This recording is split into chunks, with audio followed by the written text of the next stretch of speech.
Assalamu alaikum, welcome back to physics class. I am Mirza, your physics instructor from tutorial.pk, and now we are going to start our next chapter, that is AC circuits.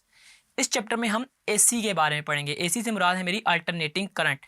इससे पहले तक हमने जो 3 chapters पढ़े जिसमें हमने electrostatics, electromagnetism और electromagnetic induction को देखा, उसमें हमने डायरेक्ट करंट का कॉन्सेप्ट सीखा. हमने देखा कि कैसे हमारे पास बैटरीज में से करंट फ्लो करता है और हायर पोटेंशियल से लोअर पोटेंशियल की तरफ जाता है.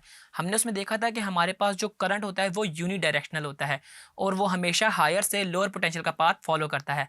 तो आए स्टार्ट करते हैं अपना next chapter, that is AC circuits. हमारे पास में फर्स्ट टॉपिक है एसी वोल्टेज का.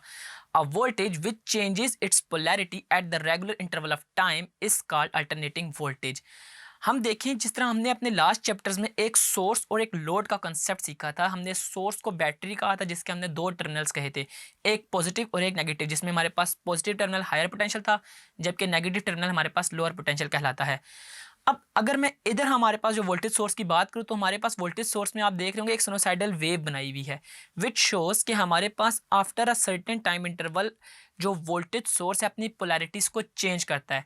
कि फॉर एग्जांपल अगर वो हमारे पास एक कंप्लीट साइकिल लें तो उसमें वो हाफ द टाइम हमारे पास पॉजिटिव एंड से निकल के नेगेटिव एंड में जा रहा होता है, हमारे पास अगले हाफ में जो करंट है अपनी डायरेक्शन को चेंज कर रहा होता है. ठीक है, आप इन दोनों डायग्राम्स में इस चीज़ को देख सकते हैं कि कैसे पहले हमारे पास प्लस पोलैरिटी अपवर्ड साइड पर थी और हमारे पास सेकंड डायग्राम में हमारे पास नेगेटिव पोलैरिटी अपवर्ड साइड पर और हमारे पास जो पॉजिटिव पोलैरिटी वो नीचे है और हमारे पास करंट ने अपनी डायरेक्शन को चेंज कर लिया.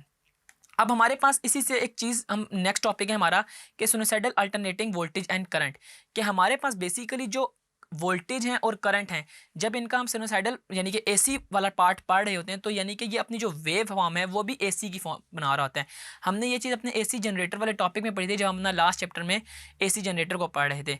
अब इसमें भी यही आप देखें कि हमारे पास जो वोल्टेज है वो 0 से स्टार्ट होता है और अपना एक साइकिल कंप्लीट करता है 2 पाई में, जिसमें वो पाई/2 पे अपनी मैक्सिमम और 3 पाई/2 पे नेगेटिव मैक्सिमम यानी कि अपना नेगेटिव पीक वैल्यू को दे रहा होता है. इसमें जितनी भी ऐसी टर्मिनोलॉजीज और मैं एक कीवर्ड्स यूज़ कर रहा हूँ जिसमें हमारे पास पॉजिटिव मैक्सिमम और नेगेटिव मैक्सिमम है, इसको हम अपने आने वाले टॉपिक्स में डिटेल में भी देख रहे होंगे.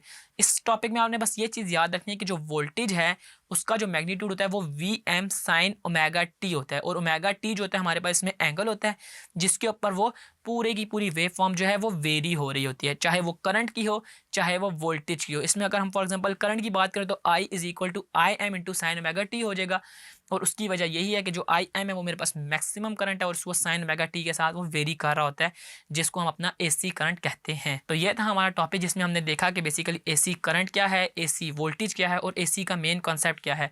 हम अपने आने वाले टॉपिक्स में कुछ टर्मिनोलॉजीज को स्टडी करेंगे. तो see you in the next topics.